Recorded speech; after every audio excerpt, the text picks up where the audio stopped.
Hello. My presentation is on cyberbullying prevention and digital citizenship. I'm going to start by talking a little bit about what drives us or about what makes us want to implement these anti-bullying and cyberbullying programs within our schools.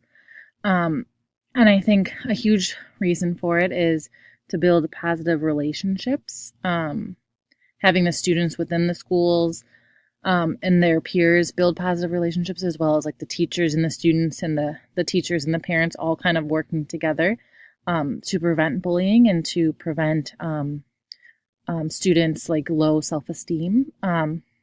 Another reason, which is a clear obvious one, is having a positive experience at school. We want all students to feel safe when they go to school and to feel like they can learn and not feel like threatened by anything. And then obviously, improving a student's overall well-being is super important, and that's why a lot of these programs are implemented.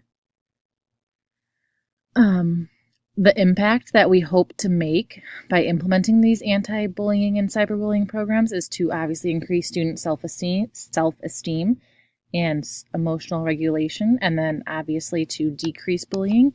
And one way that we can measure the success of the programs that we're implementing is by behavior referrals within my district. Whenever there's like a major incident throughout the school day, the teacher has to enter in a behavior referral for that student, and then the data is collected across the school day, across all students and locations. So hopefully by implementing more of these programs, we can see a decrease in behavior referrals. And then another way to measure success is through student and teacher or parent surveys to measure how well they feel safe in school or how they feel they are doing in terms of their social and emotional learning. In terms of what my school is doing, we have a couple of programs that we implement to help our students feel safe and to prevent bullying. The first thing that we have is an internet safety system. It's called See Something, Say Something. So pretty much what this page does is it's a place where individuals can go report school threats, bullying, and concerns about a person's well-being. It's all anonymous, and people are encouraged to go talk to an adult directly, but sometimes since people don't feel as comfortable, another tool that they can use is to go to our district website and click on either you can report a threat, you can report bullying within each of the schools, or you can send a text to someone to report something that you saw or something that you heard within the school as it relates to bullying, a school threat, or anything related to someone's well-being. We also have a program which all across the district, all elementary schools and middle schools use. It's called Second Step, and it's there to support the social and emotional learning of students. This is a really great program because it does a lot of role playing. It does a lot of, it uses video modeling to kind of show how to implement the skill that the students should be working on.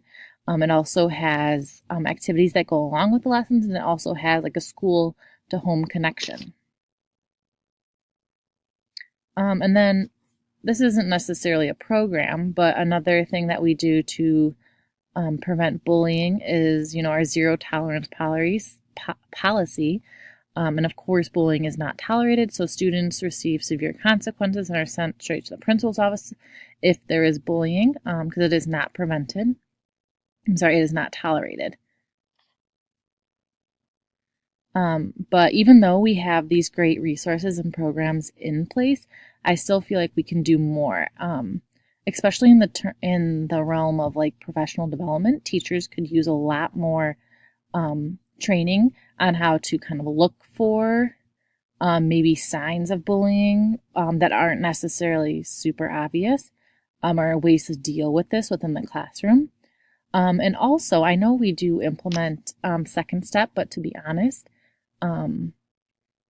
I don't think that teachers necessarily implement it with fidelity and do it every single day for at least 30 minutes a day. So I think we need to make that more of a requirement that students are getting these lessons on a consistent basis every week, and that they are explicitly being taught about bullying and about cyberbullying and ways to detect it and ways to kind of stand up for it and prevent it.